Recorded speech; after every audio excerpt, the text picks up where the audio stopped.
because YouTube is already doing that for us. Who needs higher quality than that? Okay. Certainly not me with my 8-bit graphics. Well, but maybe locally it would be like really high quality. I'm not convinced. I think whatever's going on with my camera, the evil runs deep. Mm-hmm. Okay. Maddie typing furiously. Yeah. Sometimes y'all can hear it and sometimes y'all can't. I never know. I think like it sometimes knows to block the sound and sometimes it doesn't. Mm-hmm. Sometimes it's like, this is just too good to ASMR. We just have to keep it. Okay. Hello, Bavilia. Hello, David. Oh, they're on their way to Rhode Island. I took the towel off, David, so that's an improvement. Hola, Michelle. Hello, Tinguish. The way to Rhode Island. Where is Rhode Island? I should know this. Isn't that near me? It's in New England, so vaguely. Oh, yeah. That's kind of near me. You're like kind of, and you're not even stopping by to say hello. Rude. So rude. I'm going to see whether the distance approximately is like moral. Actually, no, that's not that far. Well, they're potentially like flying, in which case you can't really just pop on over. Hello, why not? I don't know. Why let your dreams just be dreams? Fair. That's a good point. On the scale of the solar system, everything on Earth is near me. Mm-hmm. Like, I think the thing is like, I hear about Americans doing like cross-country road trips, not all the time, but like it's not considered that strange. But if you try to drive that far in Europe regularly, well, not regularly, just like if someone said, oh, why don't I drive from Lisbon to Istanbul? You'd be like, why on earth are you doing? Yeah. And here we're like, let's go on a multi-day road trip. I had a friend who lived in Connecticut, but went to university in Florida, and he used to regularly drive back and forth every semester. Mm-hmm. People are crazy. Mm-hmm. There's a lot of people here that don't like to fly at all, and they just won't fly. To be fair, it's not like it's great for the planet or whatever. You could get, it's like less distance from me to Germany than from Rhode Island to you, I think. Which, crazy. To be fair, I would say that we're relatively close to Germany in the UK, but yeah, it's not like it right. Stop off. Actually, no. One of my friends did stop off in London on the way to Germany. But anyway, that's London. Yes. I routinely stop off in London before going basically anywhere outside the UK, just because that's where the planes go. Planes and the trains. That's pretty much where everything goes. And the automobiles. Those two. Yeah, fair. Okay. So, are we ready to be productive or no? So, I think after last stream, I think that I proved to myself that if I do not have sufficient prep time, I'm kind of useless. I already sort of knew this, but this was just sort of confirmation, because last time I got kind of lost in the weeds a little bit. But I have done a little bit of prep work, just a little bit, and I think I have a proposal. Ooh, I'm ready for it. I think it accomplishes what we originally set out to accomplish. It does require shuffling around our sound changes just a little bit, just changing the order in a few places. But I think, and this is still very much an open plan. So if there's any criticism or any suggestions for improvement, then I'm I am willing to hear them out. Very good. Okay, let's see if I can find our fancy. I assume we want to start with the dock, right? Yeah, I think so. Mm-hmm. And if we go down to the bottom of the sound changes. This is weird. What is? Look at the view. It squished you two together. Oh. That's cool. Narrow. I thought we had like fancy circle ones saved somewhere. Oh no, that will not do. Oh, that might have been it. I think this might have been what we were using. Again, I think that's what we used truncated. last time. And it squashed me, so I don't have a nice circle. I have these ugly. Yeah. Oh. The perfect.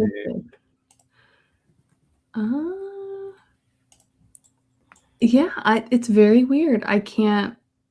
I wonder if I can like. Even if I swap you.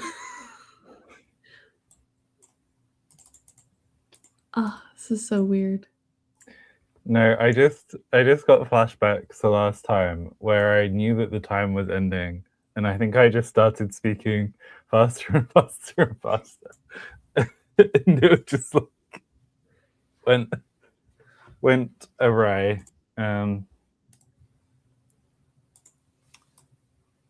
Well, we have lots of time, and we are in no rush this week because it's a fun week.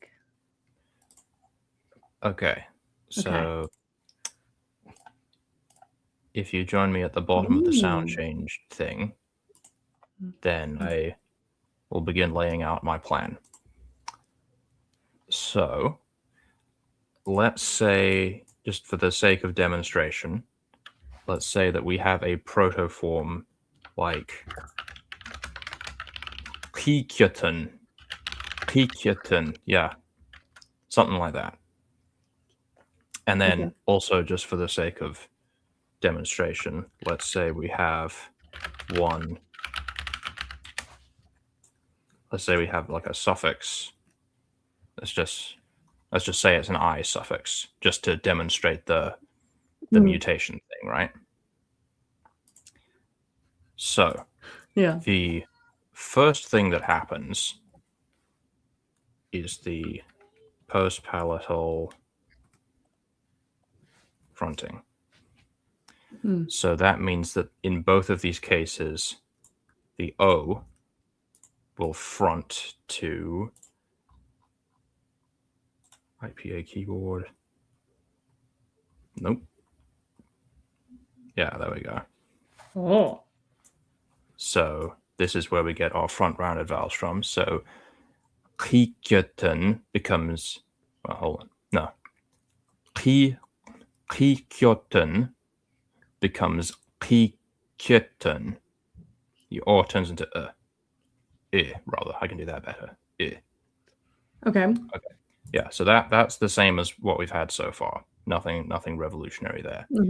Then the next thing that happens is the I and the U mutation. So in this case, this first one would be unaffected, but the second one, that final I, would mean that the schwa in the penultimate syllable would, how does it goes to, where's our chart? Is it A? Yeah, it's A. Okay. So now we have Kikyoten. Yeah. Okay. Then yeah, we lose our palatals with the velar merger. So the kia just turns into a ka. So all of this is pretty in line with what we have already so far. But the big difference, or one of the big differences, is that only at this point do we have uvular coloring. Because if uvular coloring comes earlier, then it just makes too many distinctions that we have to worry about. Mm-hmm. And it's just there's too many moving parts. So this sort of simplifies it a little bit. Okay. I agree with that editorializing of the word coloring. So in that case, and this is specifically what I am envisioning with the uvula coloring. If we have this, so basically the front vowels E and E centralize to and and then I actually, is this the same as it was before? This might be the same as what we already have, but yeah, the hu and ki both become h with this lax vowel. So that means that for our example words, the E becomes So qikitten becomes qikitten. And then I can never remember how you add. There it is. Below. Then we have word final vowel loss, which means that we just lose that I at the end. And so now you can see that we have achieved the vowel alternation that we were looking for. Yeah. So between qikitten and qikitten, which isn't much of a difference, but it's a difference. I thought you were typing apocalypse. The final vowel apocalypse. Apocope? Yeah. Apocope. Apocope. Apocope, apocalypse. I learned it from Spanish, so my natural pronunciation is usually like apocope. But yeah. I'm a fan. Then we have the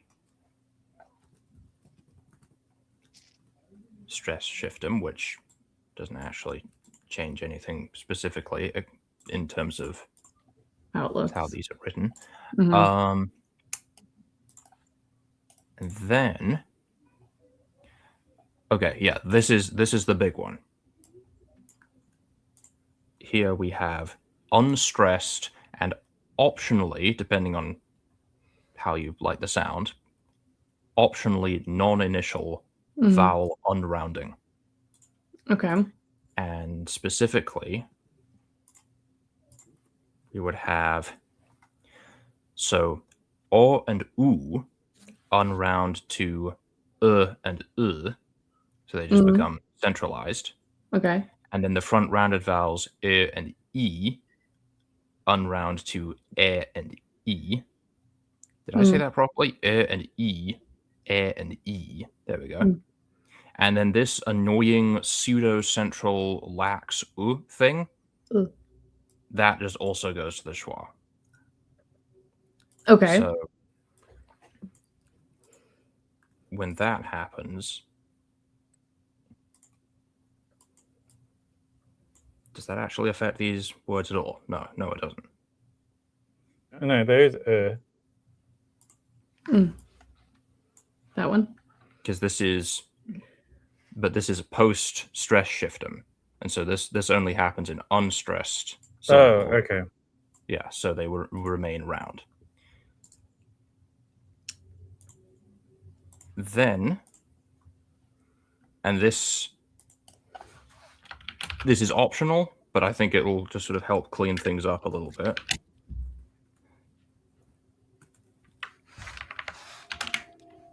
We just merge these two. And we just say that, the speakers just don't care about that distinction. They're just too similar to each other, and so they just collapse to, honestly, it could be either, but it's probably easier to just make them both go to a schwa. And so that means that qikitten just becomes kitten. So we lose that. Mm-hmm. Mm. And Okay.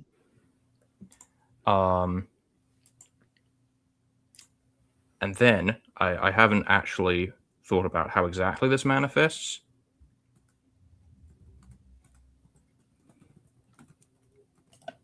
We do something to get rid of schwas in stressed syllables. Mm-hmm. So, and it almost doesn't really matter. Like, we could just say that the schwa just goes to for example. So, like, if this word was like kitten, it would be katten, or it could go to like an and become kitten, something like that.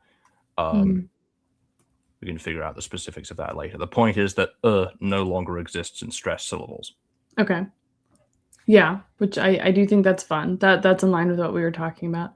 Quick question though. This thing goes to E. So does this one change because it's not initial or no? It is stressed. Oh, okay. Unstressed. Right. Yeah. Yes. I'm so smart. Okay, cool. Don't worry, because then it's not been written, so I think that we all get a pass. Yes.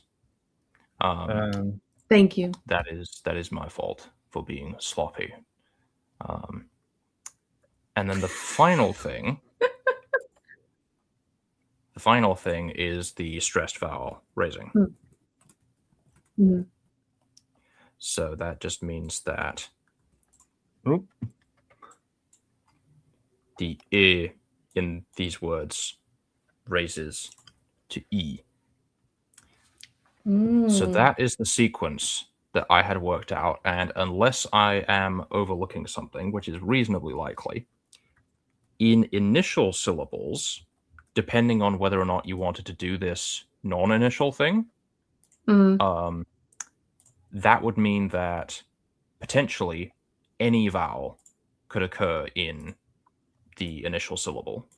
Which, as far as I can work out, would be these. Okay. Then in stressed syllables, you would only have E, U, and E. So a pretty limited set. Whereas in unstressed syllables, you would have basically a bunch of, like, I don't know what the best term to use for them would be, but like less prominent vowels, like you would still have E and you would have so the schwa would only occur in unstressed syllables, which I think is ideal. And yeah, that is my plan. I like that. That goes with a lot of the ideals we were aiming for initially and kind of pulls it back to that.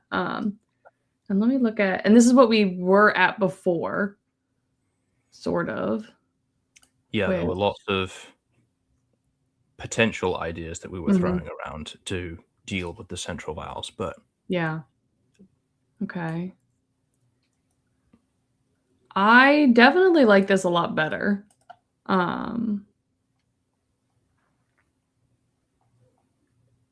Yeah, I like that. It keeps it all up front where it's, because I really like that with naming things too, because I feel like it's easier to latch onto that and then like, because we're doing, not that we have that many weird vowel sounds anymore, but I mean, I guess we have one weird vowel sound. Well, and E is, but as we have alluded to, those would be very easy to get rid of if we wanted to as well in one or all of the daughter languages, or even in this language. You could just say that they unround, because that happens all the time. And yeah, I think keeping the changes away from the initial syllable so that the initial syllable can still contain any vowel, I think that still gives you a decent amount of variety. It doesn't mean that like every syllable outside the stressed syllable will be reduced down to just like which would get kind of samey after a while. You've still got like a little bit of customization in terms of the you get the full spectrum of vowels in the front. Yeah. I like that. I'm trying to think through if there's any other goals we had around this, but I feel like this kind of pulls all of them in.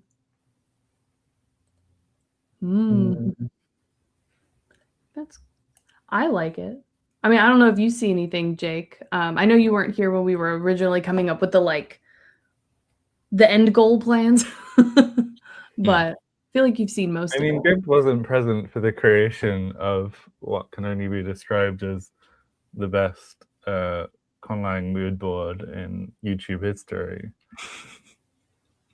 I think we can say the only conlang mood board in YouTube history. I think that's true. Wow. It's quite the... I don't know if we have achieved light Arabic vibes, but...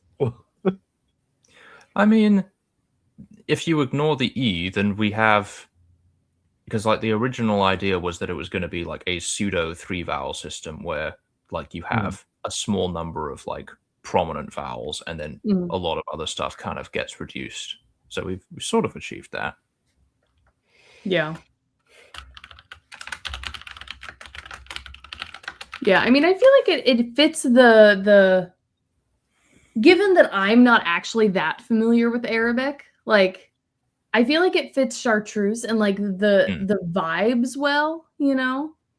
Even if that may not actually be, someone would look at it and be like, ah, yes, quite Arabic inspired, you know? It's more Arabic than Dothraki, I'll say that. It's like, that's like the default thing that laymen say about Dothraki is they're like, oh, it's basically just like Arabic. Like on that panel at Worldcon a few years ago that was about conlangs, and in the program guide it says that they're going to be talking about conlangs such as Dothraki, which is a mixture of Spanish and Arabic. Oh my god. That's one way to describe it. Yeah. It's indistinguishable from as Arabic. This one that actually exists. Yeah. And I do kind of like the idea of the language, the real world language inspiration kind of giving more of like a starting point than like an end goal, you know?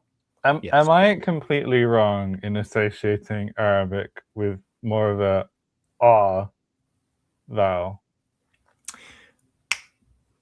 That is something that I forgot to take into consideration, but we can fix that with a uvular coloring rule really easily, because in the mood board with the sample words that you had, and we made a whole point about this in like the first episode, that the A following the uvula is ah, so it would probably be a good idea to add that. That's true. I'll just throw that in. Because I think it also is like quite great horned owl, deep resonant. Like, if I tried to do it, it did do hoo, you'd get to, I think, ho, which obviously sounds terrible. Yeah. But that's the vowel that would be closest for Brandon. Yeah.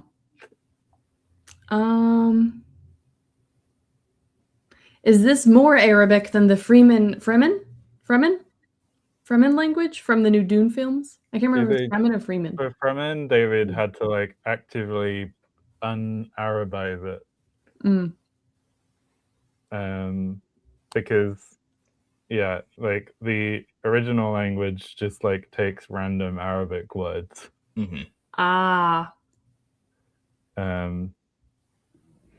Like this is where, like, you know, if you went to the effort of saying that you made a conlang, but you still called the spirit of things chi, you'd be like, that sounds weird.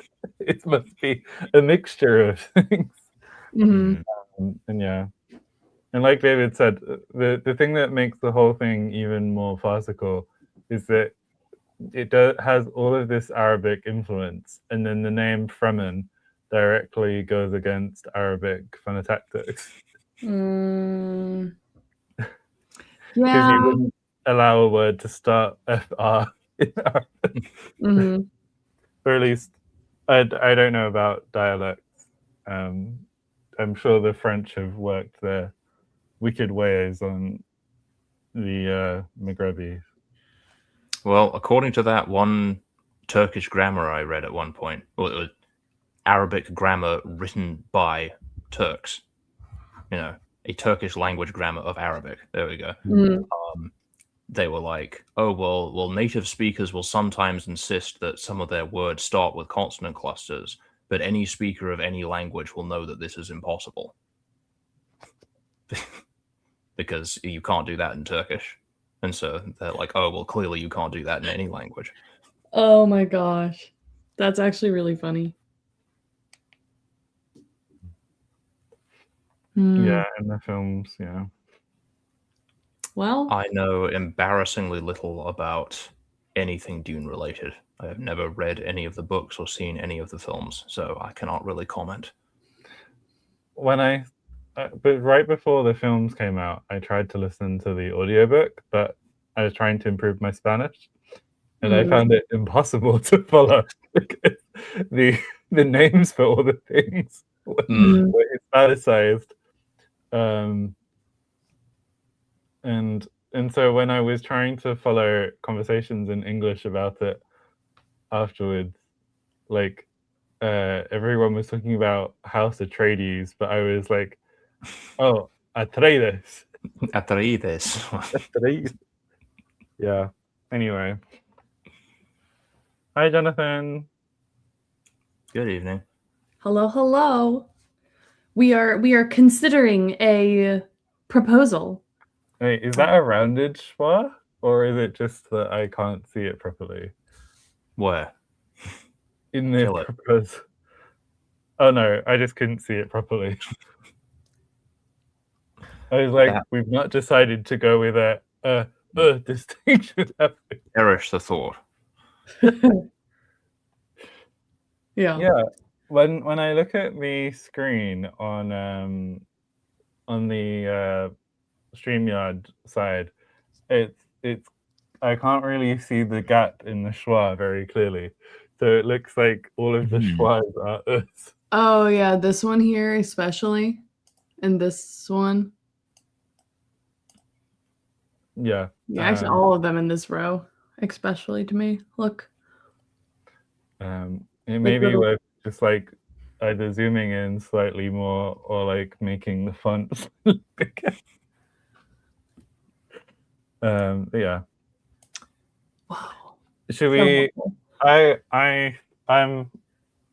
happy to implement these changes. Okay. Excellent. Which I think means that it's time, Maddie, for you to open Lexergy. Ooh. Okay. I'm excited. We're gonna make that far away. I'm trying to work out what we'll have to change. Okay. I have opened the file as it was sent to me last. Oh no, I've opened the wrong file. I opened the one that I had been working on my own time. Okay.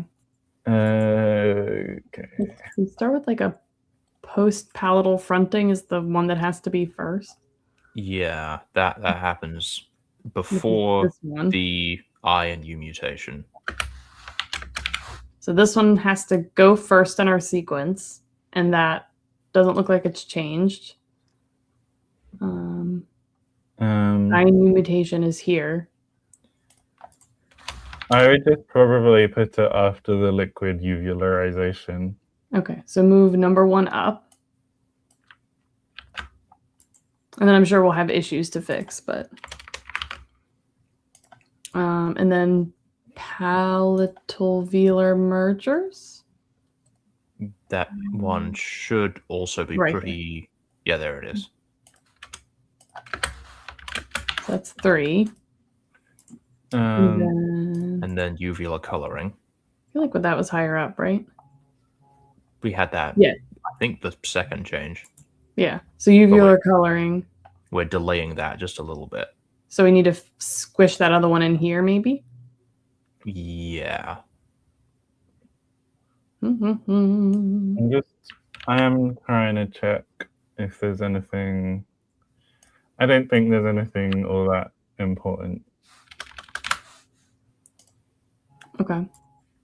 Then we have the stress shiftem, which I think we can afford to keep where it is at the moment because there was some other stuff involved that we want to sort of keep where it is. Okay. Let me find it. As long as it comes after word final vowel loss, we're good. Okay, hold on. I need to like. Stress shiftem. Okay, the stress shiftem's pretty low down. Mm-hmm. Okay, so then we would have. What about word final vowel loss? That's got to come before the shiftem. Okay, is that a new one or did we already have that? We should have already had that, and it should still be just before the stress shiftem. Semi-vowel hiatus reduction? Here we go. I don't know if we actually did add that yet. Word final vowel loss. I don't know if this is everything we need. But yeah, I found it. Yeah. Okay. So that's all fine. Vowel unrounding. Yeah, the unstressed vowel unrounding, this is the new one. Okay. So that comes at some point after the stress shiftem, because basically the speakers, they start focusing more on the second to last syllable. And then that all of the other syllables outside of the initial one, they're just like, it doesn't really matter what vowel goes there. We can just kind of, we can lose a bunch of distinctions there. It's all good. Okay. Are we meant to keep the unstressed front vowel centralization? Front vowel, unless, I mean, we could keep it, but that means that we would lose E in unstressed syllables, which at that point I think it might get a little bit too monotonous because that would be the only vowels we have. Okay. You can add either delete it or just murder. I'd say we have the file anyway if we want to reminisce about it later. That's true. Because if we didn't get rid of that, then the only vowels we would have in unstressed syllables are A, and which I think it would get really kind of monotonous. Yeah. Okay. So. And then. The vowel unrounding. We got to get rid of. We got to merge the central vowels. Or we don't have to, but I just think having a distinction between and would be. I think that would be nice. Okay, wait. The unstressed vowel unrounding, should that go before or after the stressed vowel raising? Are we still doing that? Before. Before. Okay. Before that, yeah. Okay. So we need. Let me copy this real quick. This. So unstressed. Unrounding. Okay, and then is there I don't know if the pattern is regular enough to say that we shouldn't just use that list. I don't know. I mean, I lean towards the list having been written. I say we just copy and paste the list. Okay. Yeah. So and this is where we need. Oh wait, that's and not stress. Yeah. And we can do the non-initial in the environment. Okay. So those goes to these, and then that's you can just do you probably want to the simplest way of doing it will be to add well, do we have clusters? Yeah, we do. Or did we break the clusters up now? I mean, we have syllables. We could say there can't be a syllable. We don't have initial clusters. Okay, you can just say then, like the $, then brackets,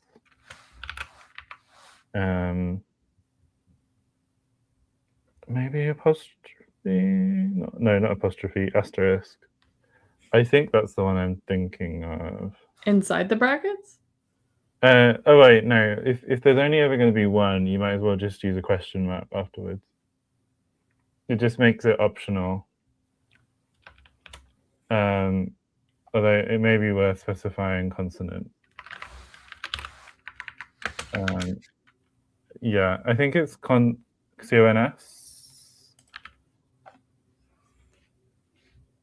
Okay. I mean, not this, right?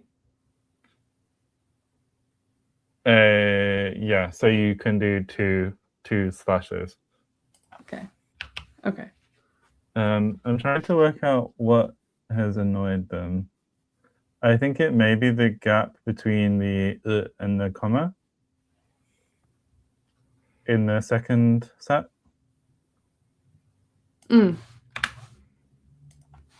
Ooh, all right. Yeah. Cool.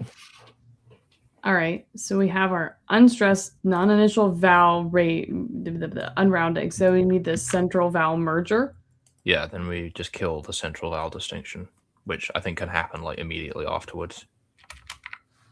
And that would that just be like this goes to this? You could write it like that. Yeah. At which point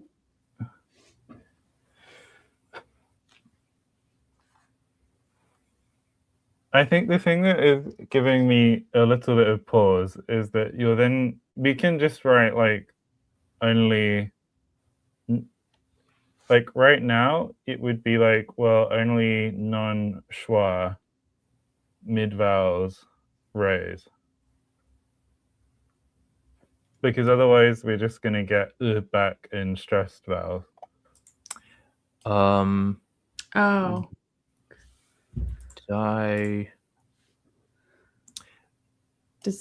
But if we, before the stress vowel raising, if we have the schwa loss in stressed syllables rule, which we haven't actually that will work that all out. So we can come back to her. Okay. So we do need to have this goes to this. Mm-hmm. Is that universal? I think so. Okay. And then we need this.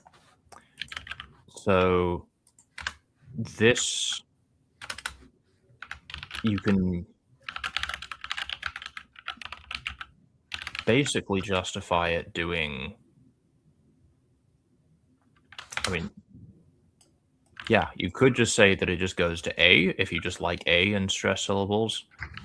You could say that it goes to E, and then in the next step it'll raise to, goes to orthographic E, as in the letter E. Mm-hmm. And then the stressed syllable, it becomes the letter I. Or you could potentially say it goes to U, I guess. You could say it goes to O, like in Bengali, and then it will raise to U. So basically, entirely up to you. Do you like A, E, or U best in stressed syllables? So like, I'm going to try this. Klekaten, kleketen, klekuten. I think I like the first one. Klekaten. I mean, yeah, that's certainly doable. I feel like I should like ooh better because it like gets into our owl vibes, but I don't know. I feel like it's not the right spot for it. Mm-hmm. Okay. Completely fine. Did I do this right, Jake? I think so. Okay. And then we have stressed vowel raising. But you can delete the schwa from that. Yeah, because that no longer exists.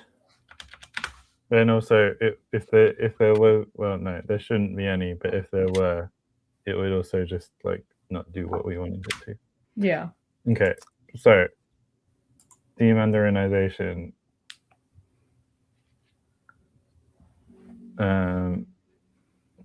Okay. This one, yeah. Do those all exist? Does exist? Eh? Yeah. Just in general? Mm-hmm. Yeah. Okay, cool. Yeah. In unstressed Yeah. syllables. Yeah. Only in initial and unstressed syllables. In other words, not in stressed syllables. I don't know why I didn't say it like that. That was a much more efficient way of saying it. Mm-hmm.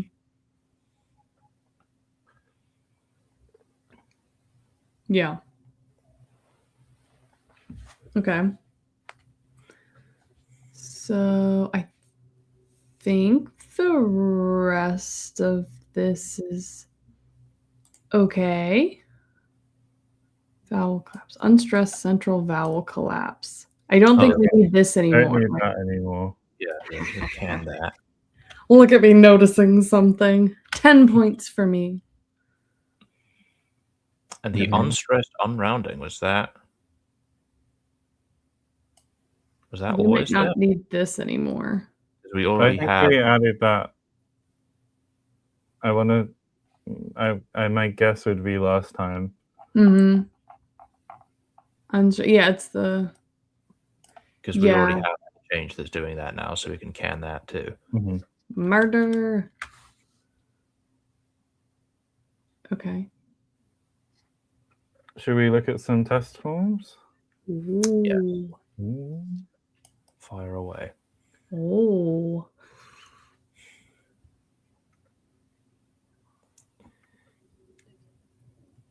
Ilteluich. That's a weird one. I kind of like, actually, I like that. It's weird. Or did we? I've forgotten now. With the glide assimilation thing, and not the glide assimilation, the glide creation thing, does that only happen when the vowel that is becoming the semi-vowel comes first? Because otherwise it would be ilte liuch. Luich. Should we track the history of the word to see what's happened? Yes. Trace changes for this one. Mm-hmm. Okay. So. Stress, secondary stress, L localization. The L turns into a W. Mm-hmm. And then. Okay. That's all well and good. Where's that the I coming from? It's epenthetic. Right, we did that at both ends of the word, didn't we? Okay. Yeah. All is understood and forgiven. Okay. Okay. How do you feel though, we may want to re-add the. You could have a rule after the glide assimilation that then remakes, because the glide assimilation is only for like vowels and glides, whereas what's happened here is that the oo has assimilated, but it's made ui, which in theory should have become uj. Shouldn't it? Yes.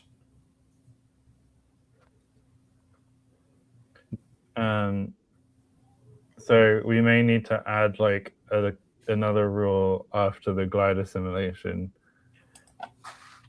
Okay, that would do what again? So it would be like vowel like hiate.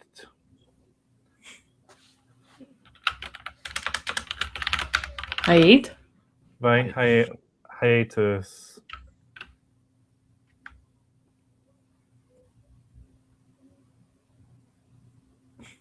like often these rules just end up being called like hiatus resolution or something. Okay. But it's specifically like if you have part of the issue is that in theory you could get any vowel pair together at this point, right? So we may want to define it as broadly as possible. Okay. So if we get two vowels next to each other? Here I think we would, because it's stressed, unstressed, you would just say unstressed I goes to yeah, goes to. Or we could just stop the W from getting lost between those two. That's the other option.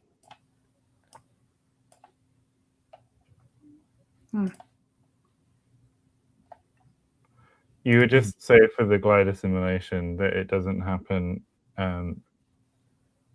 when there's a vowel following it. Oh. I think that seems to me to be just the easiest way of sorting it, because we've already got lots of glides and subsequent fortition going on anyway, so yeah, we can just modify the glide assimilation rule. Okay, so that would be. So it just means that after each of these rules, well, specifically the ones that end with a glide, I think. Well, for the ones that are like ye, would you then? I don't know the context. I know that it happened, which was why we introduced it. I think that there is a way of writing these rules that is a bit neater, that may make this easier.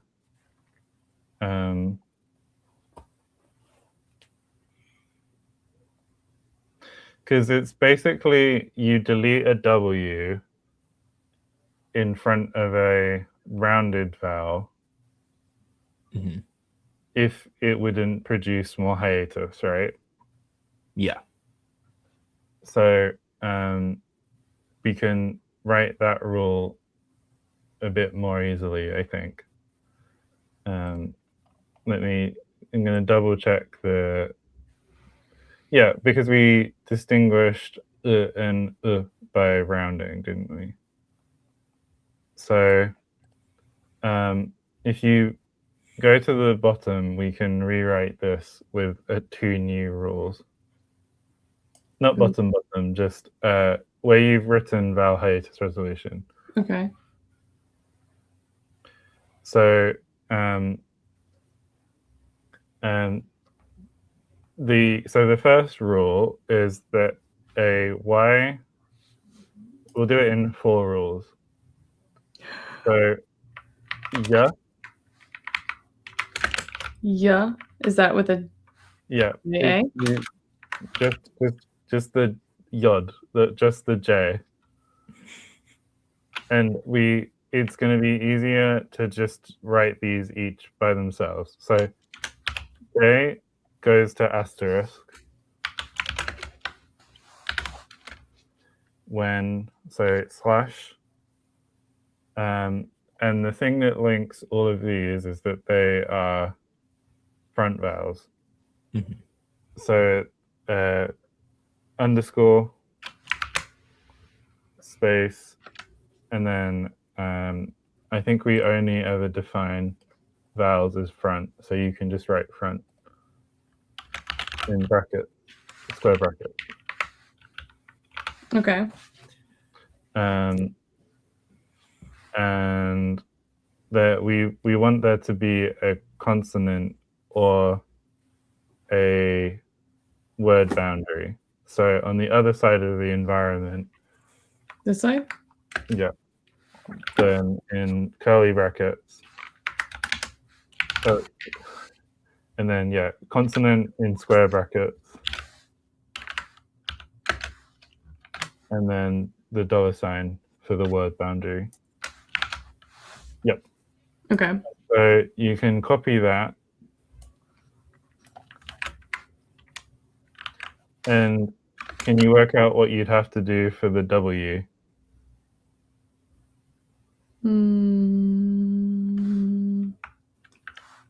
Is that not front? It's plus round. Round? Yeah. Okay. And I think it has to have a plus sign. Okay. Yep. And then we have to reverse this for the other direction. Okay.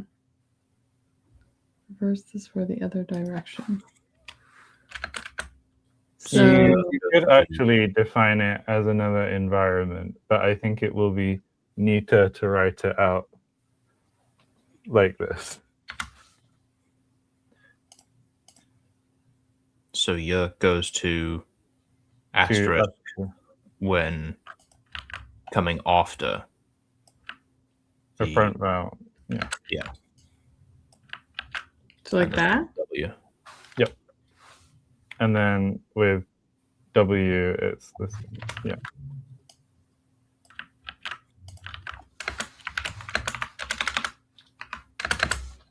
Okay. And now let's see. Okay, so that would be instead of that first rule. And it's also not hiatus resolution. This would be the same as glide assimilation. Okay. Okay, sure. Which should then fix. Louis. Oh. Ilte Louis. Now, how do you feel about that H at the end? It's a little weird. Good weird or bad weird? Because we can totally have word final H's. Like, it feels very Arabic to me.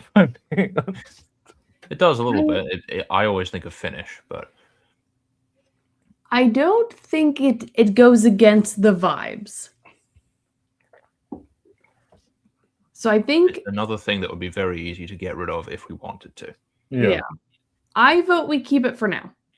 Cool. And then in the daughters, we could destroy it if we wanted to. If we feel so inclined. Have you been watching British TV? Probably. It is a thing that happens. I know. We get the word pulp, which is not ideal, but pulp. What's wrong with pulp? True. Pulp. Pulp. I like this word. Bashal? Yeah. It's pretty good. How does our sausage turn out?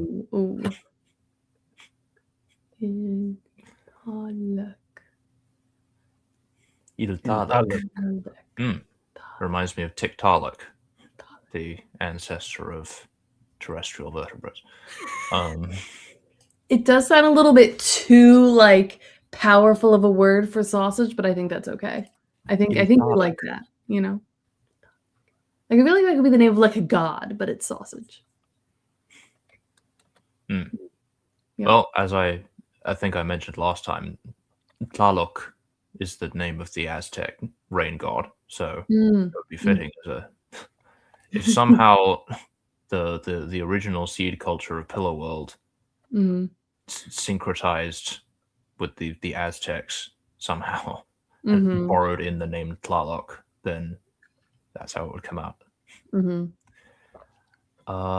And then we've got, so Kopikon is now Kupikon. No? Kupikon. Pecan. Kupikon. I'm doing that too hard. Kupikon. We'll just send that one their way and be like, you're welcome. What is happening with that? This? Kubul Pair. Weird. Air.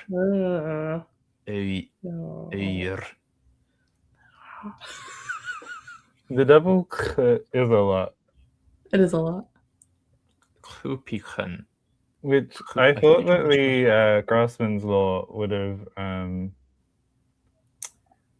Grassmaned it, but I think the Grassman's Law is it's more only adjacent syllables. Yeah. Yeah.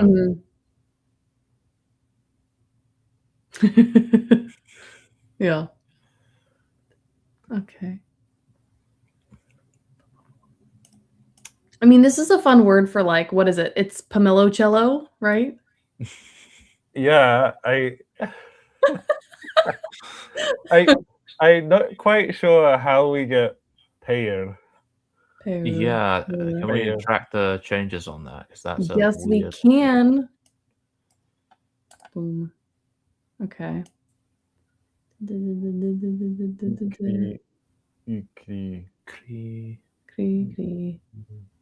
Oh,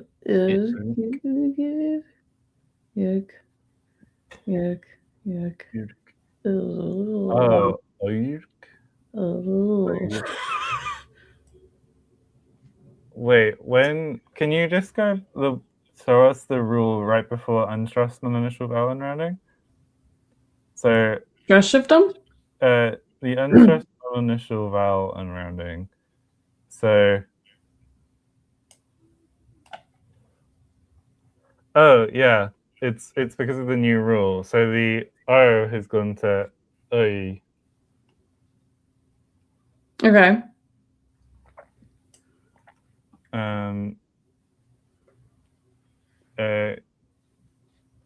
Do we have in unstressed syllables still? Do we have which? Like the mid front vowel. Yeah, Yeah, we still have in non-stressed syllables. Because the hiatus stuff, I guess you wouldn't. Do we like the air? or should it just go to Kibble Per? What? Kibble what? Do we want to keep it Kibble Per, or do we want to just simplify it to Kibble Per and get rid of the I?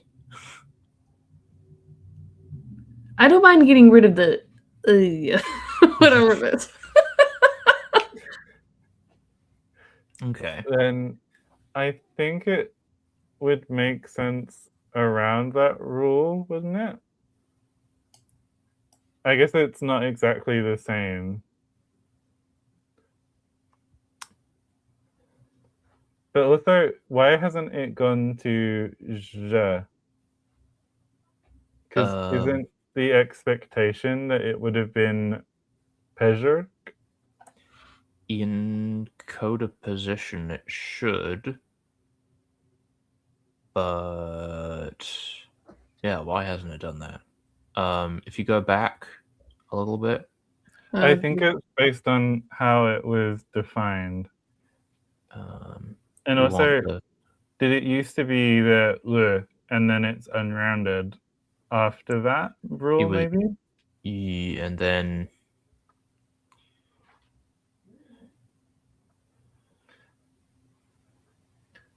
because I don't think anything happens to the glide in that rule. Oh, I see. Which it could have just that rule could be moved.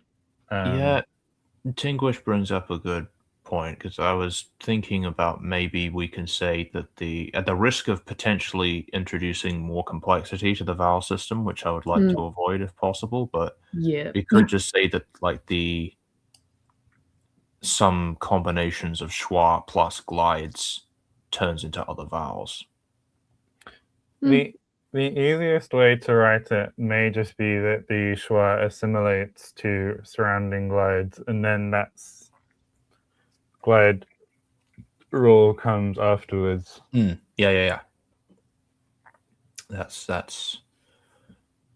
I like that idea, but I don't know how Maddie feels.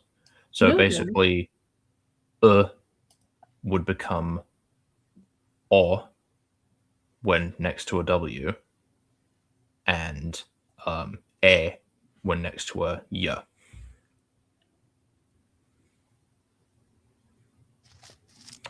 And it needs to happen before glide assimilation. Yeah.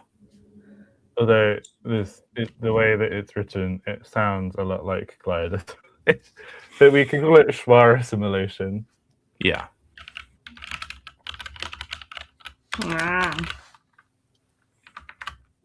Schwa. Yeah, we've got A in unstressed vowels at this point. Okay. So schwa. You need to find one to copy. Where's a nice schwa? You need to find an okapi? There we go. I need to copy it. Okay. Who doesn't need to find an okapi? Becomes E. European zoologists in the 18th century or whatever it was. J?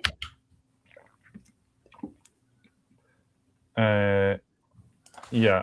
And then also you can do underneath to O with a Y, a W.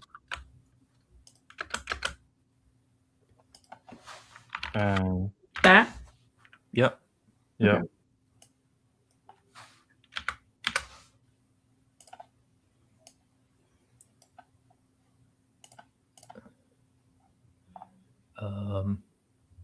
Yeah. Cubulper. Cubulper. Cubulper. Yeah. Oh. Which in Algeria, if I remember correctly, is chuplukri. Yep. Which I like the fact that you can't really tell that they're related. I do like that. You could even end up like if they had trading potential, having people swapping their chuplukri for the kubu pair for its regional varieties. Yes. And yeah. Well, Urtu may well be Ur. I like that. I like there's lots of bip. Beep. Beep. Beep. Beep. Even better. Beep beep.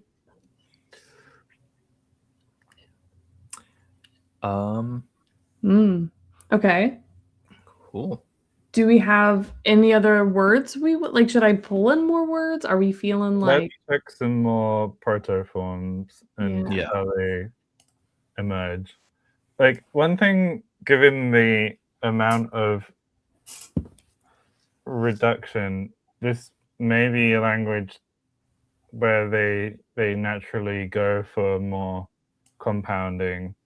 Yeah. This is where it turns out that all the pronouns have just become. I know. I'm curious what happens to those. Oh dear. We can get new pronouns. We can say that in the Proto-Lang, pronouns are just an open class. You can just pull in new words for them. Okay. Irg, pri, ilk bahar, urp, uleb, and uk. I like uk. That's the name of the name of the male lead in Alchemy of Souls.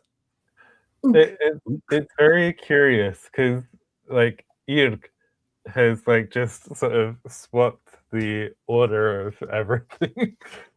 Yeah, it's gone from Gra to Irg. It is kind of funny. It's completely flipped around. Yeah. We can show you. We can show you. I mean, I remember it would be you'd get an epenthetic I at the beginning, and then the cluster would swap round. Gra, Yeah. Irg. And Yeah. then the final vowel is lost. Yeah. I think that's fun. Okay. Is there anything else we're like worried about? That you all see that you're like, ooh, this is. What about Eggkralp come out? Yeah. What is that? This one? Eggplant. /aubergine. Aubergine. Okay. Aubergine! Such a weird word. Okay. So we'll have that one. Blame the French. I got this one. That's fair. Okay. What else do we want to do? Is this language keeping the reduplication for plurals? We haven't gotten that far. Consider.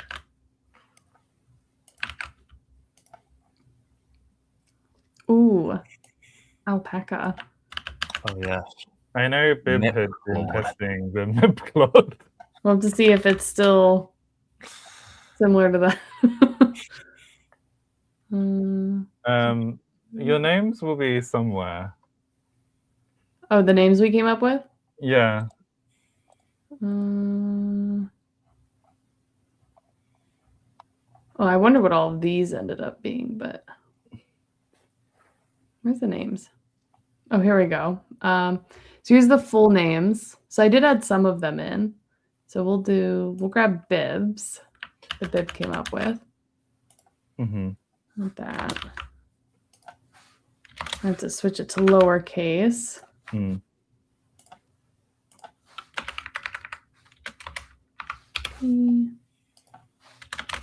Oh. Okay.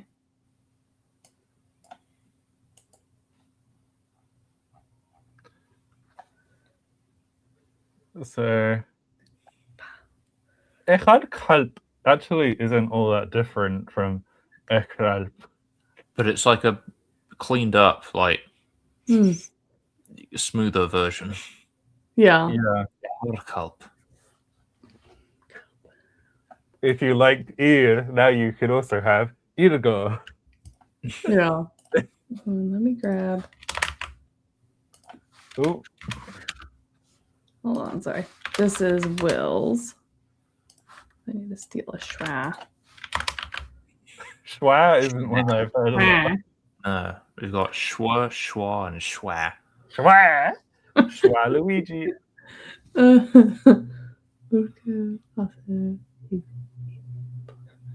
So where did Will's name begin? It's these last four. So Urker Esser Kig Ibar. Ibar. Get vibes. Wait a second. How are we getting that uvula trill there? Because it came after a uvula stop originally.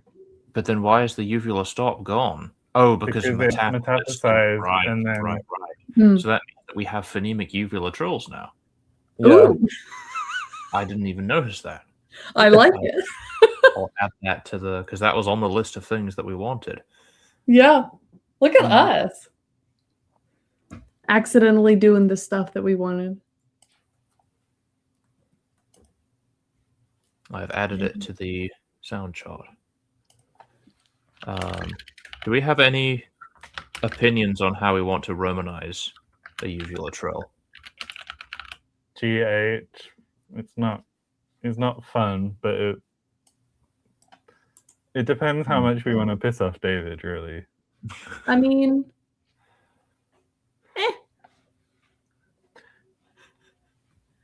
Otherwise, you'd end up like potentially doing like a double R or something. Yeah. I mean, I'm not opposed to a double R. I feel like people see that and they're like, "Oh, extra R," right? Which I That's feel really like what's going on. But do we have geminates? I'm pretty sure we have geminates. So there will be sequences where we have 2 R's in a row. Oh, yeah. So we see RH is an option, but we already have a voiceless R as well, which we've been using HR for. So I guess HR and RH. And you could do an R with a diacritic of some sort if you really wanted to. Yeah. I don't know. We could what we could do is we could propose some options and put them down, and I could stick them in my Discord with my ARC readers that know nothing about language and be like, "How would you pronounce this? Record it for us." And then we could like listen to it. Which, by the way, I just out of curiosity, last week asked a friend of mine. I gave him the form that we came up with the. It was like Sakuma, SAQ-IMA, and I asked him, "How would you pronounce this if you saw this written down?" And he said Sequima. So okay. What was I about to say? Oh yeah, the other option. It's a trigraph, which isn't ideal, but on analogy with the velarized stops, that if we do write them with a KH, like PKH, as PKH, then the uvular trill could be RKH. It's not great, but not bad. It's serviceable. Well, I can tell that Jake loves it, so add that one to the list. Okay. Wait, do we have a list? Just random. Okay, wait. I feel like we should have a whole new section on romanization. Also, I just want to say though, you can add romanization to the Lixigy file as well. Yeah, but I feel like we need to like, I don't know. I feel like we need to have it documented somewhere. I mean, I've been adding to the sound chart.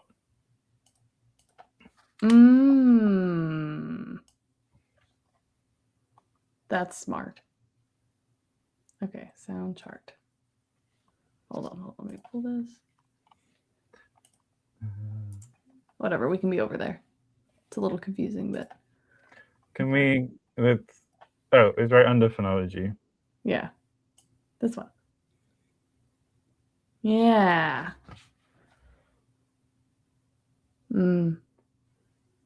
Yeah, according to Wikipedia, that green is chartreuse. I would have.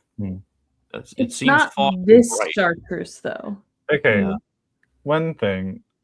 If we're going with QKH for car, it leaves just QH possible for a uvular non-stop. This could be the time for X if there ever was one, or maybe not. I think I associate that more with unvoiced shenanigans. So ra, ra. I think GH would be fairly natural in this situation. And the only thing that does worry me is about having an H following one of these multigraphs. Is that the right word? Or is it a plurigraph? No, polygraph is a lie detector. graph of many letters.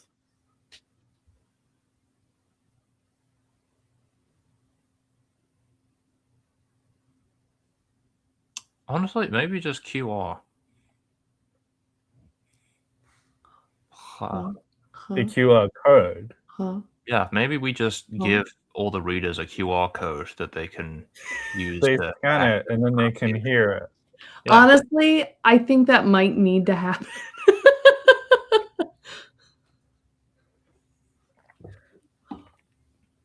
Yeah, because I was trying to think of like how to do the fake phonology, or not phonology, pronunciation guide. Because like with books, you do IPA, right? You do whatever the other thing is. If it's not a linguistic textbook. Mm-hmm. Yeah. So doing weird stuff would be very difficult, because if you can't like phonetically sound it out in English, you kind of can't do it. Like, I don't know what you would do with the uvulas for that. Yeah. Unless, I know David shared a story at one point that he came across. Someone had said that the Q in Arabic is pronounced like the K in the word milk, which I don't know anyone who pronounces milk like that, but yeah, milk. No, milk. Yeah, I don't pronounce it like that. No.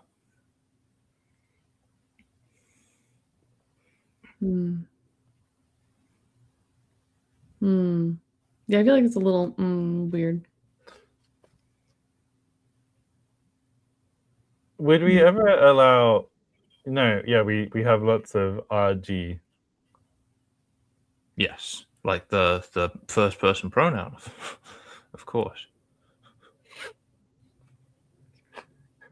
It's gonna be hell for me to try and pronounce this. I mean, but think about me. For you, it will be easier. You're a rhetoric speaker. My natural tendency is to just delete R's in that position.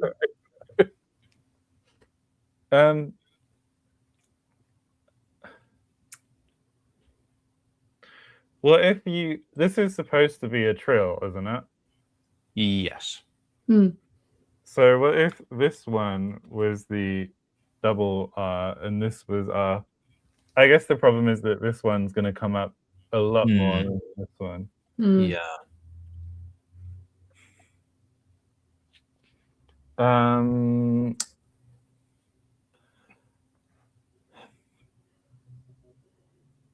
What do they do in French? Is it just they don't have a distinction? They just use R.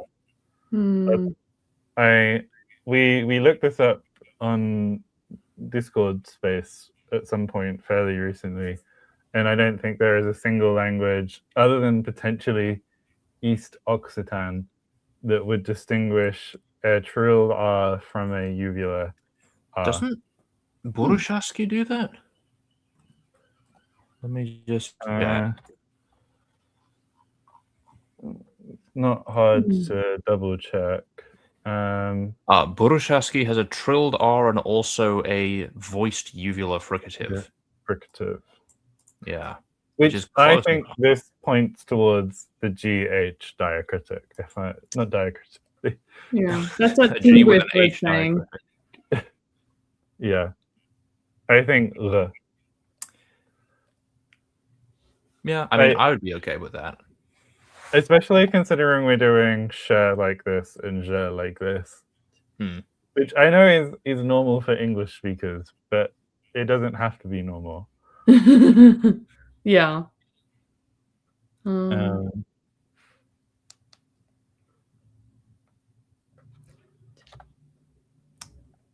Can you all say this sound a few times for me? You can do our best. Yeah. Like in, is it? No, does French have a fricative or a trill? It has a trill, doesn't it? I think it's a trill. Like in rouge. Rouge. rouge. It's been so long since I've done French. The one that kills me is the word for cold, because it's froid, froid, froid. froid. It's just too much Il fait going froid on there. aujourd'hui. I don't know.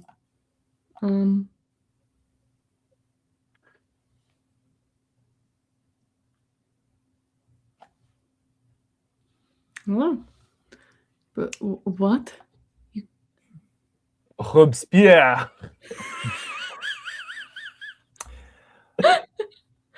I mean, with the velarized ones, we could potentially just get rid of the K in those and just do PH. The problem with TH is that everyone's going to read that as th. Yeah, I kind of like having the KH. I mean, I feel like it's very phonetic to me. Like, I'm sure it'll look weird spelled out, and maybe I'll change my mind then. But like, thinking about just the letters, like, yeah, yeah.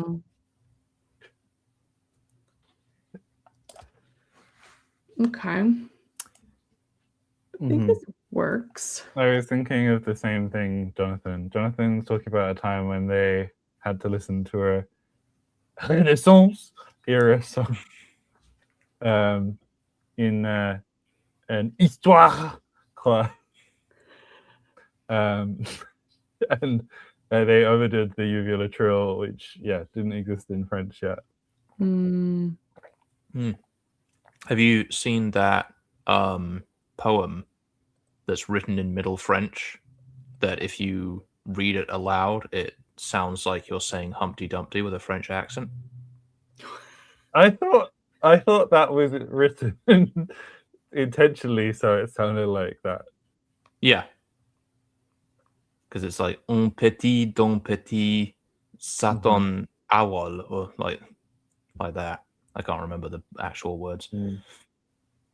So George raises a point that I have raised previously, and I think it was Bib who shot that one down.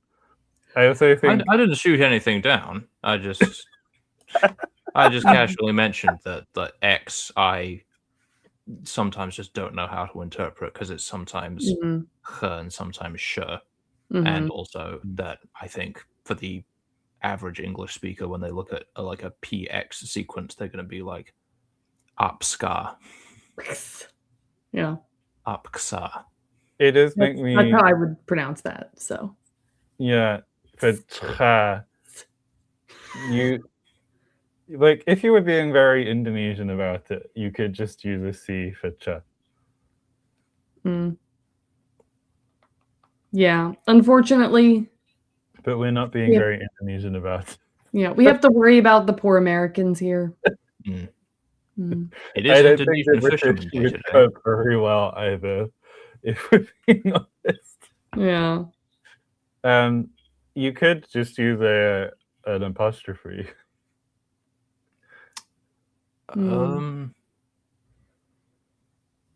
I suppose you could. I don't know how the average English speaker would interpret an apostrophe in that context. As a hiatus, probably. The thing is, like, no one. I honestly think that the understanding of KH as H is overstated in the Conlang Ink. Like, I feel like most cases that you come across it in the UK are from Indic languages where it's a aspirated K, rather than like Romanizations of like Russian, or does it get used in some Arabic Romanizations without diacritics and stuff as well? Is that where that's also from? I wouldn't know. I don't know enough about Arabic, but that's sort of why I was suggesting removing the K, because like if you say like Abha, that's reasonably close to Abha. But then there's the TH problem. So, well, and PH is always going to be. Yeah, and the people are going to read that as an F. So you see, George, you see KH in Arabic names all the time. I don't see Arabic names all the time. The South Asian population is a billion, not a billion, but many, many times larger. And I just do not think that it's the natural or primary understanding of that combination. Yeah.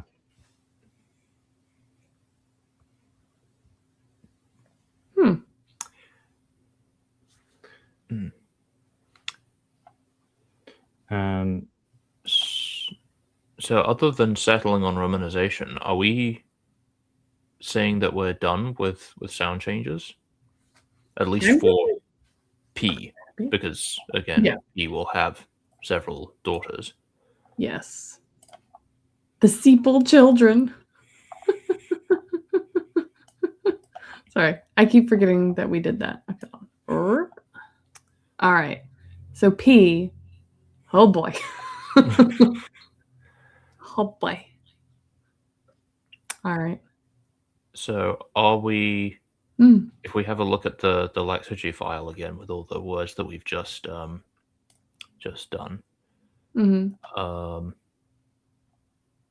is there anything that you look at? Oh, how would you romanize schwa? Oh dear. Well, with the schwa? Well, can we just use the schwa? As we said, I think we've told you before, it would be very Azeri of you. But in Azeri, it's not even. It doesn't even represent schwa, does it? No, it represents a, which is why that's what I always think of when I see it written down. Because,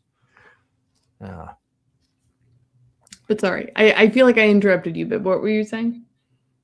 No, I mean that is a fair point. How are we going to romanize schwa? Because if we're gonna have you keep calling them diaresis. In my head, an umlaut is when the two dots change the pronunciation of the vowel compared to producing a hiatus. But anyway, like when you have the double dotted U and O anyway, the double dotted E doesn't seem outside of the family. I mean, I would be fine with that. I know David wouldn't, but David isn't here, so. That's true. That's true. David should have not gone to Rhode Island. Yeah. So double dotted E is the proposal for the schwa? Yeah. Umlaut. No, that doesn't even work because it's not two dots over the schwa. I think it's a suggestion. Kate. Bringing the chaos.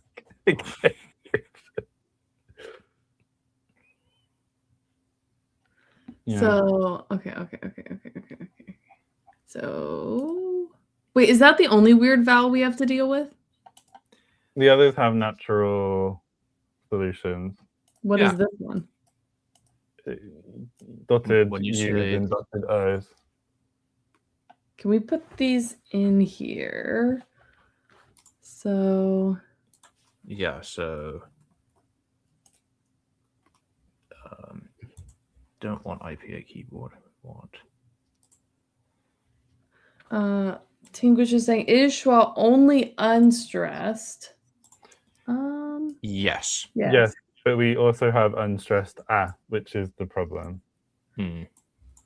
If you want it to be more Romanian or Vietnamese, you could do a with a breve. But if you're already doing diareses or umlauts, you might as well carry on the pattern. I followed none of that, but okay. I don't know what a pan is, or an umlaut. Pattern. Pattern. Umlaut is the two dots over the vowel. Oh, okay.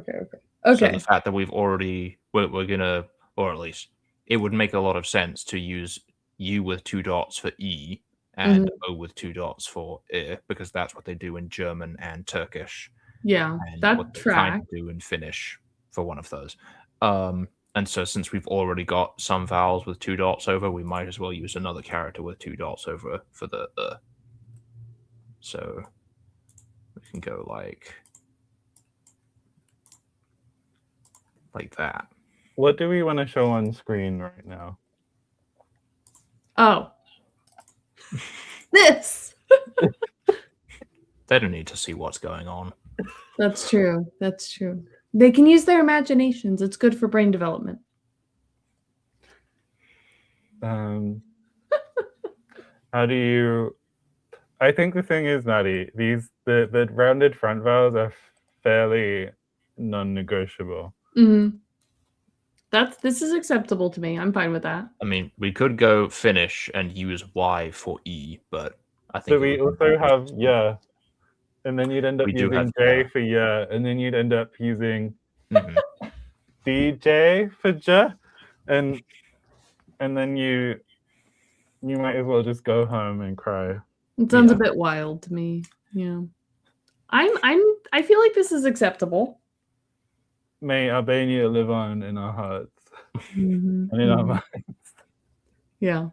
I'm just thinking of like,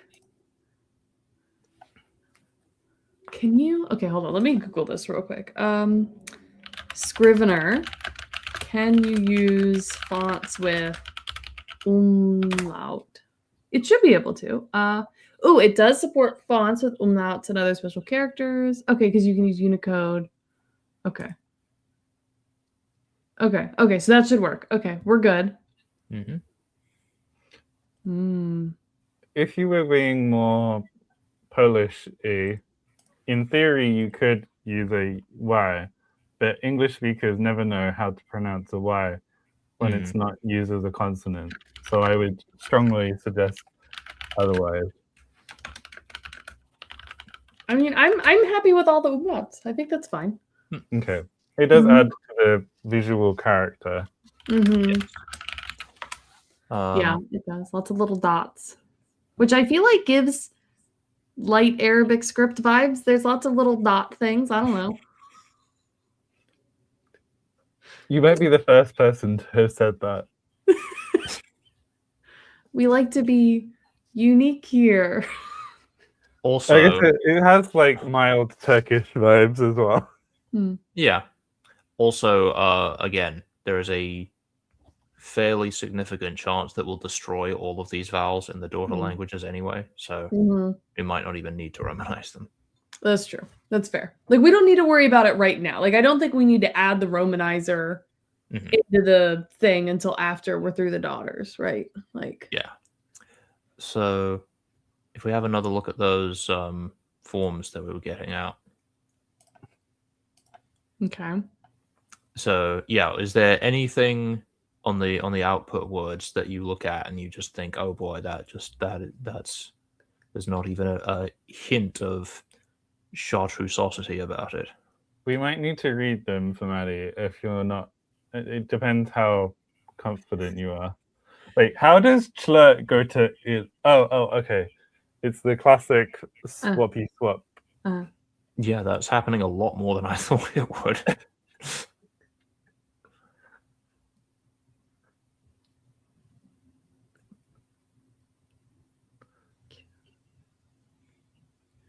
I don't dislike any of this so far.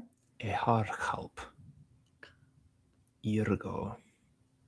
Kuis. Oh, there's the word for alpaca. Mepulchard. Mepulchard. It's definitely not Mephlor anymore. Mepchlord.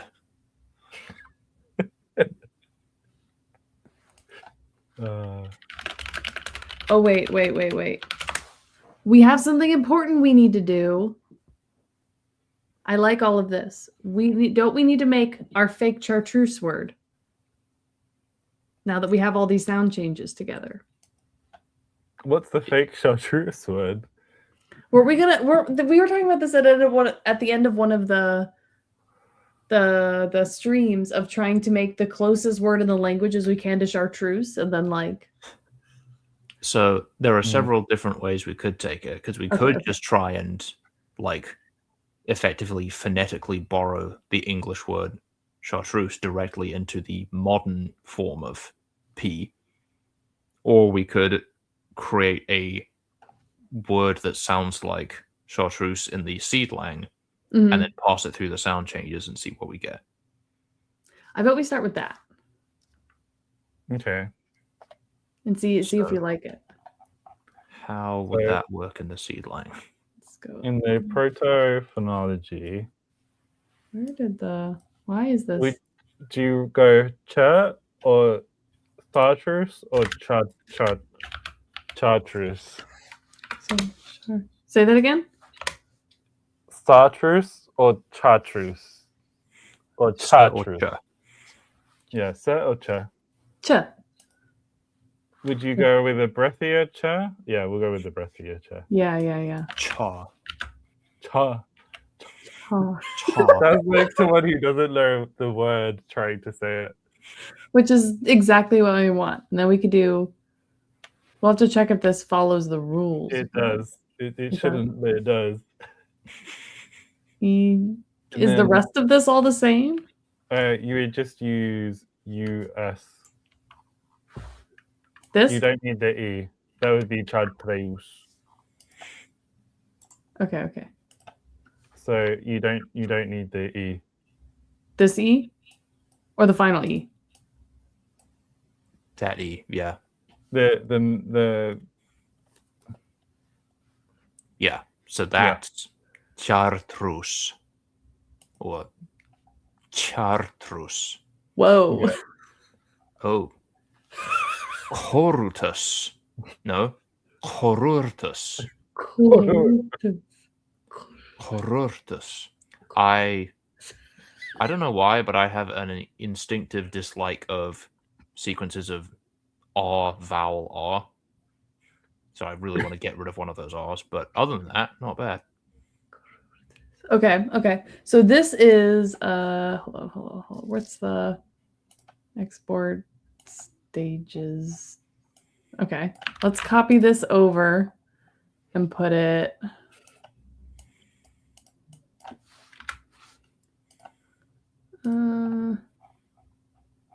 yes. Here. I think if you're getting Americans to say it, you'll end up in that rural Jura territory. Carurtus. But this is early. This is early, you know? Early. Okay, and then the other option was trying to just like manufacture it from this. Yeah, in like the modern form with the sounds we have. In which case, okay, that would be again depending on how you wanted to handle the initial sound, because we do have ch, and we do have s, and we do have sh, so we can just do sha. Like, I like the sha. But would we ever get initial sha? I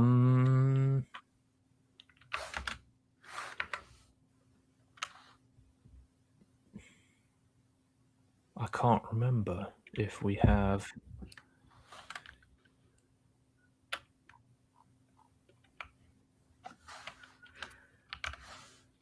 What is the distribution of these glides? Because they don't occur.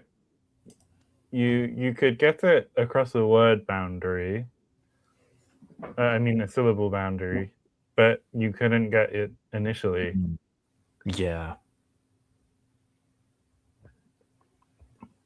Yeah. Okay. So no sh. So it has to be either s or ch again, or kh if you wanted to add in the special sound.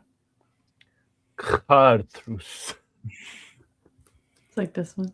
Wait, what would it come out with if you start a word with QR? Oh, it would end up as irk, wouldn't it? Yeah, irqe. So we do not allow sequences of T followed by R. Those all get flipped. So again, it would be like arar, qarartus. With a U or a schwa? I mean, either one works. I think chartreuse, like the "oo" is a closer approximation of the English word, but it's up to you, whichever you prefer. Or E. Oh yeah, we could use E as well. Which one's oo? What vowel is that? Why? Why? Mhm. But this doesn't obey the form of the words usually take, does it? I don't What do you think mean? we allow the Y in unstressed syllables anymore, do we?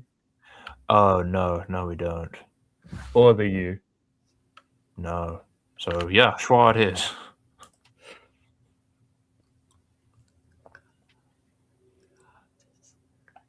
Qarartus.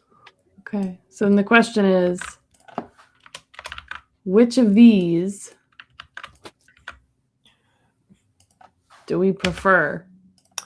Again, it is not my call to make.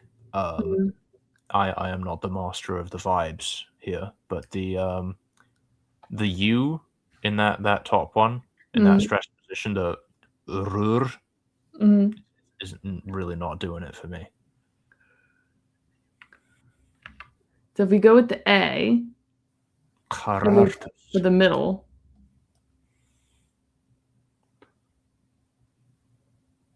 Yeah, my vote is for the bottom one. I'd probably also pick Qarartus. Okay, I think I like that one better as well. So then because this we need to Romanize. Yes.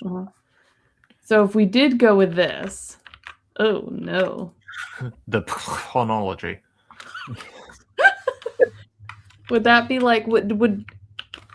So yeah, KKHAR, and then is the same, except the schwa would be an E with 2 dots over it. Yeah. Like that? Yeah, that double K at the front does look intimidating, but it does look like a lot, you know. We could. We already. We always have our uvula that we could use instead if we wanted. So it could This be one? Q. It would vibe very much with what you were going for. It does vibe. Reminds me of Urartian, kind of. This is good. Karatian to me is like if someone was trying to come up with an adjective for something that was like karate. I have my Karatian black belt. Yeah. Versus my jujitsuian one.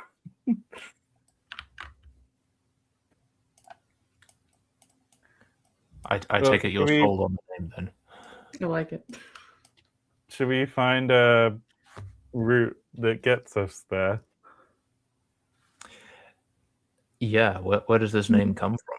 That's true. I don't know. I think if you go back to the form that we had tested, that we were trying to be close, you could alter that to get nearer. Like, I think it would be like carved.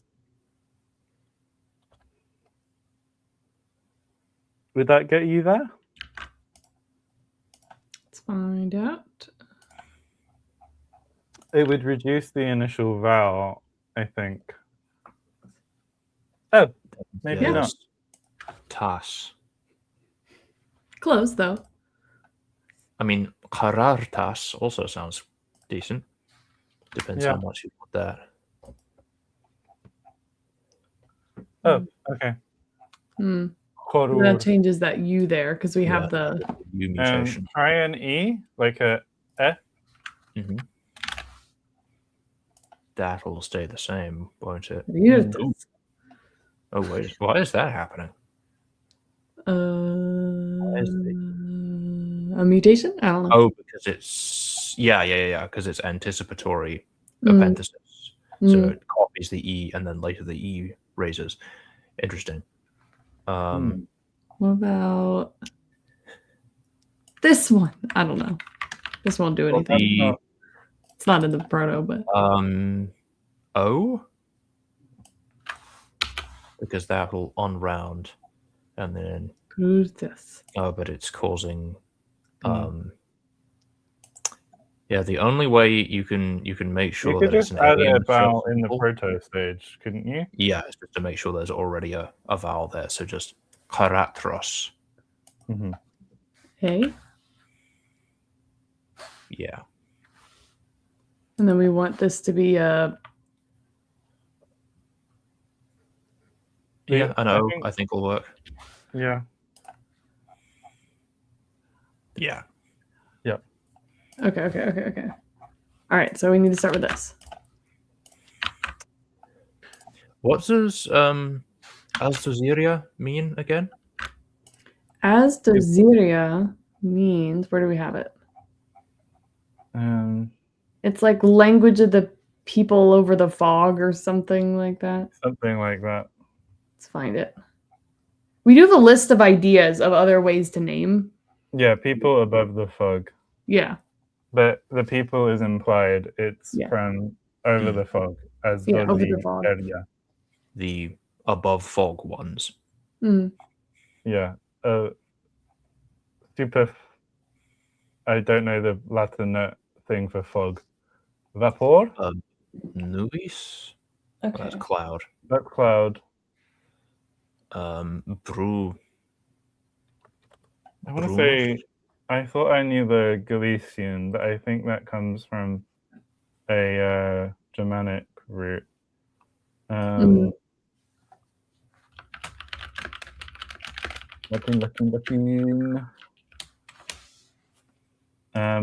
Caligo or Nebula. Supercaligus is what I'll invent.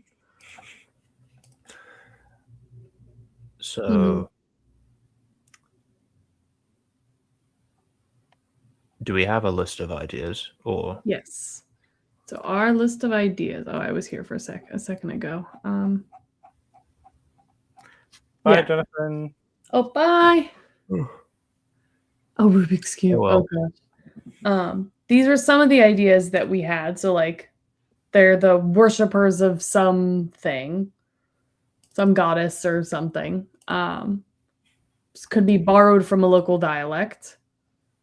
Could mean something like the new whatever the old district whatever is.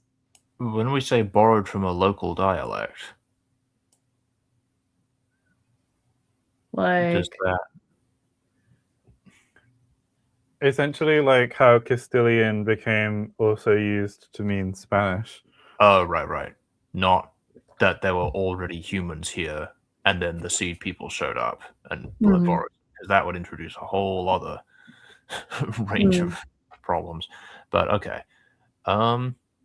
New old district. Like you have a name for an old part of their former world, and it means essentially like New York.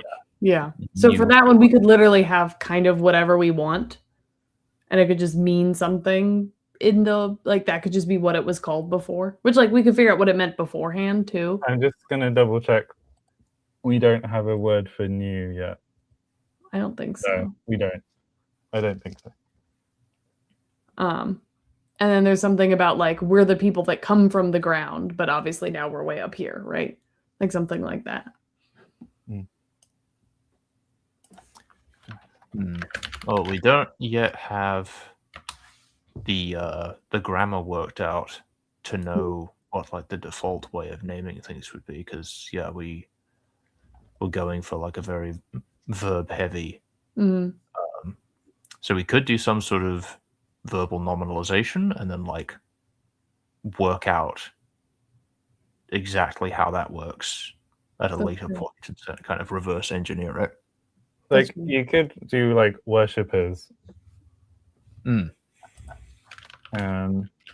The kind of like how Muslims are from a verb, it's like to submit, right? Something like that, yeah.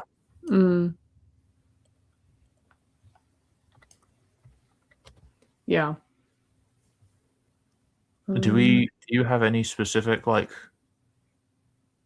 ideas for this particular culture yet, or is that further down the line? Not really. I mean, we do know, like, we know that in general how they name things, like that they use a lot of the, like, I don't know, like falling water is like the thing that always pops in my head, but like things with like verbs and stuff in it, which I feel like in my brain always pops me into like all the historical C-dramas I watch, and I'm like, oh, something like that. But oh, fair. Planting potatoes is important. I don't think I have any particular ideas at this point culturally. Like I'm okay if we like pick some directions to go in, you know, that like vibes with the like, okay, why do they use all these verbs in the names, and like, are there any like weird implications we can draw from that? I could also like implications for what though?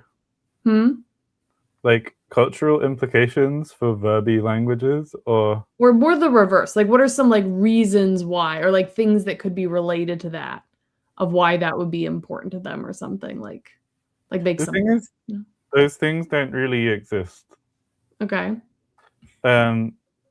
You get some people arguing in the other direction. Like, I've seen it suggested that Chinese philosophy developed in a certain direction distinct to those in Indo-European languages based on sort of the lack of some grammatical categories and a ability to adopt others. But it's not really a strong argument, and it's not provable at all.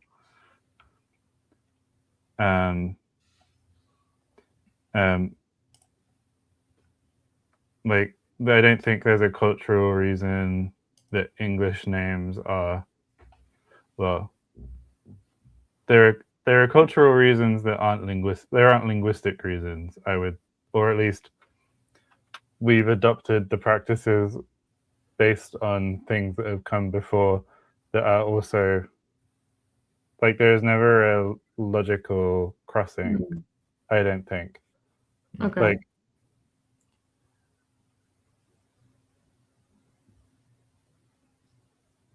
Like a lot of our naming traditions seem very similar to, I guess they're similar to biblical systems. I don't know how true that is. I don't know if people had surnames then. Probably not. No, because we adopted those later. But like, in terms of why something would come from a verb versus from a noun, I think is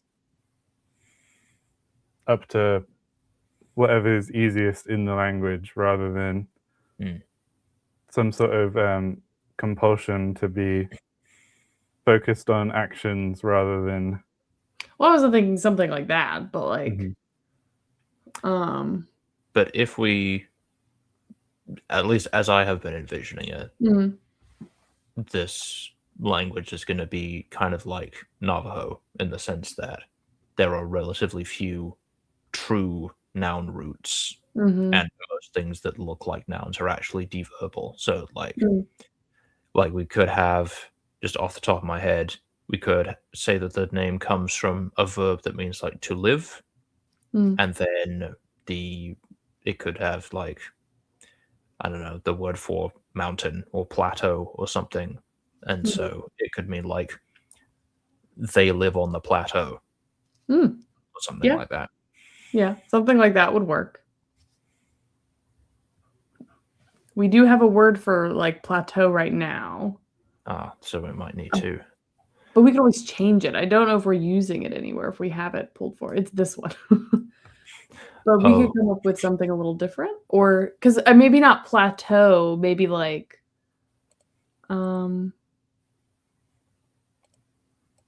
pillar, or we have a word for pillar. Yeah. Do they live in any particular? Like, you have a map of the distribution. Yeah. Does P occur in any particular?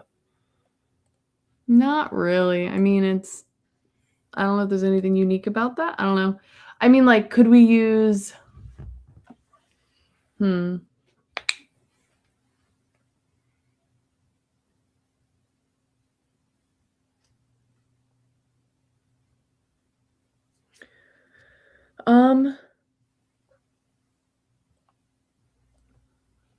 mean, yeah, we have a lot of the words for like what that would be called.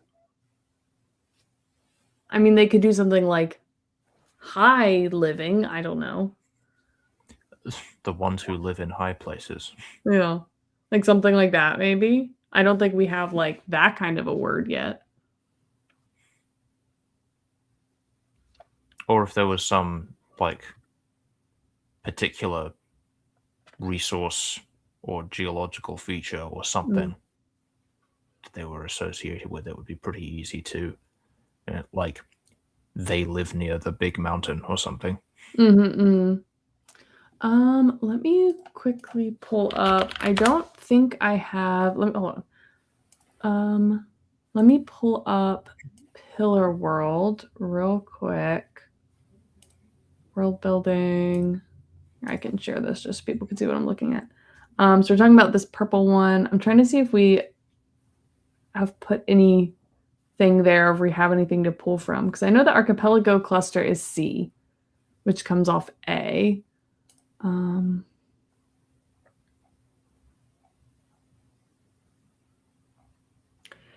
So we have a couple regions that we've come up with. The other ones I don't think would make sense. The one that would is we could have like, is there a way to pull this up? Or do I have this better somewhere? Not really. Like the only cluster that I have so far that we could like name a place based off,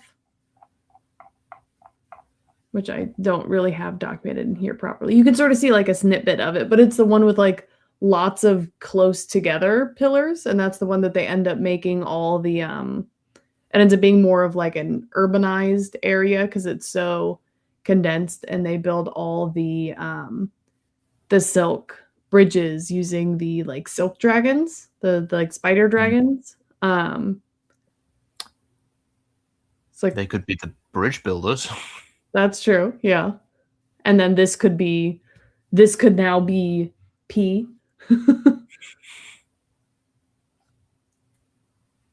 If that works for what you have in mind.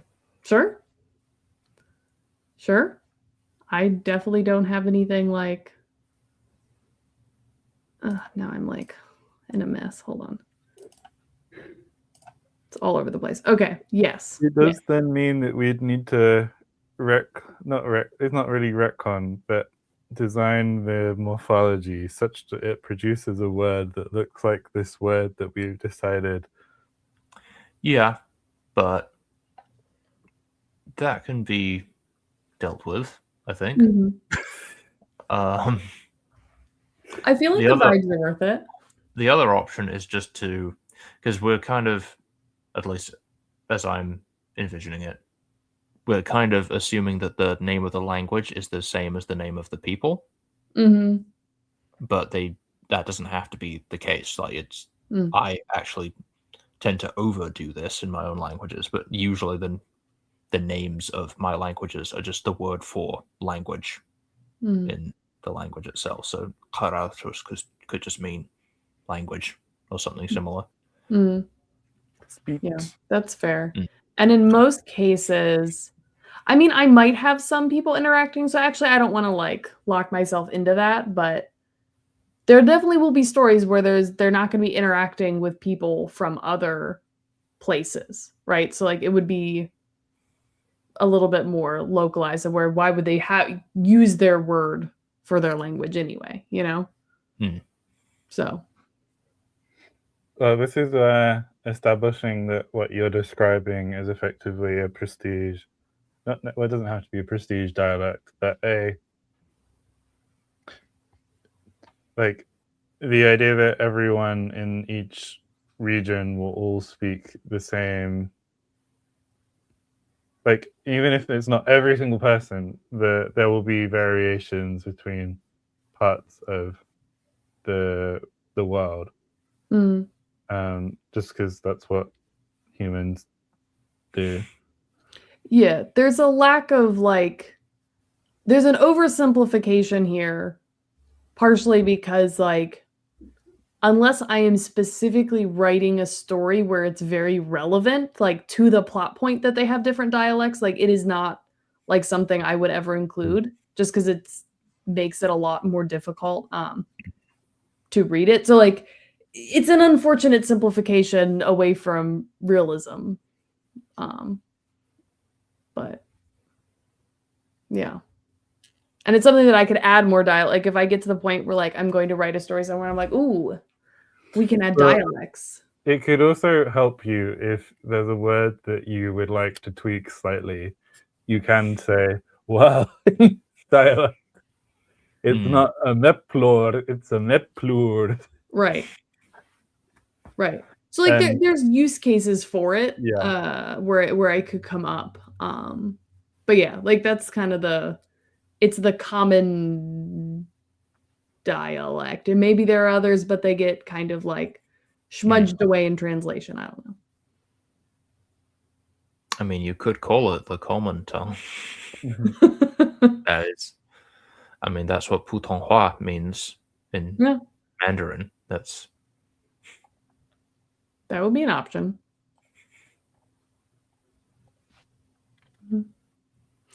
We could go with the bridge people. We could go, or the bridge builders. We could go with the common tongue. We could go with language, whatever. Any of those, I think, are fine for me. I guess what might be the easiest to do with the form we're trying to create. And also, it is 503, so we might might need to come back to it at some point. I mean, it might be safest to wait until we've worked out the grammar enough to figure out how things get named. Okay.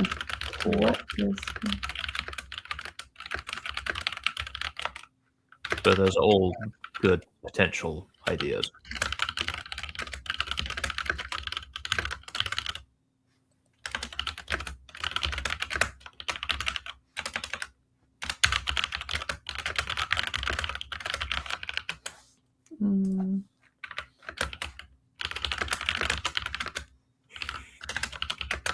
Yeah, just some of our options. And then we have it documented. Have you saved the file, the Lixigy file? Oh, yes. Let's make sure. Export that. Done. Download. Okay, cool. I have it all downloaded now. Lovely. Excellent. Okay. I think that's good. You want to give it a try at your best shot at pronunciation? No? Is it Harartis? Not bad. Harartis? Something like Harartis. That. It's suggestive of uvular harmony. Oh. But I mean, you don't want to start on that. I mean, there's always daughter languages for that. That's true. And eventually it just becomes halagas. Hello.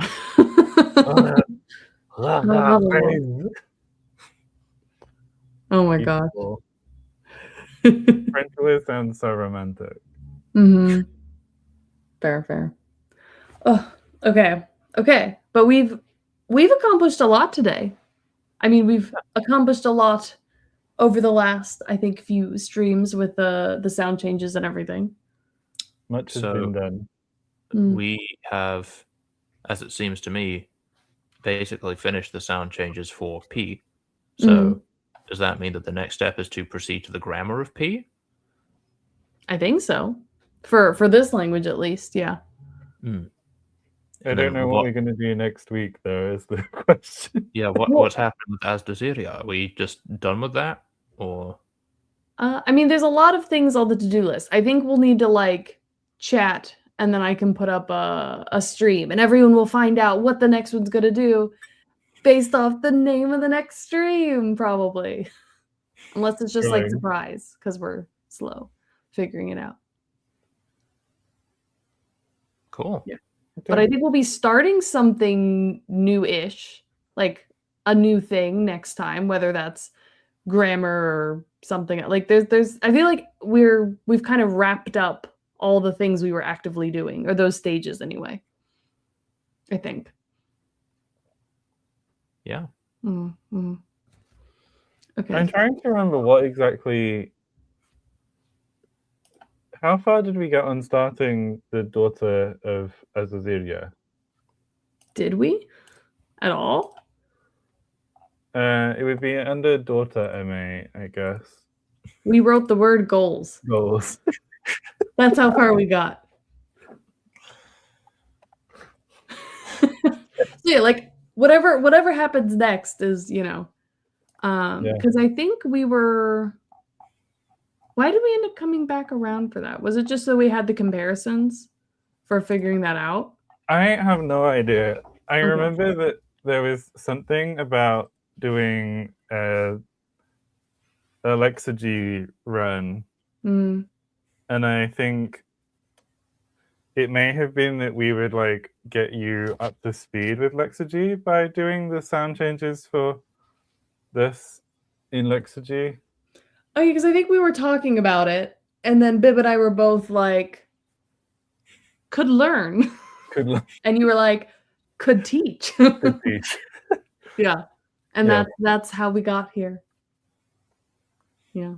I'll be sad not to have Bib on as frequently, though. Yeah. We'll have to see what the plan is. I'm always here if you need me. Mm-hmm. Okay. Well, we will figure it out. We'll figure out what we're doing. But in the meantime, it's mostly a normal week in terms of the streams, right? For streams, yeah, not. Yeah. Release week. Totally a normal week. I mean, like for all of you people, I don't know. I'm like up here in like crazy town. My schedule. I think we're not in Crazy Town. I think we're like taking like a scenic drive close to it. Yeah. With you. You could sort of see a little bit of the crazy on the peripheral. Yeah, the smoke's on the horizon. Yeah.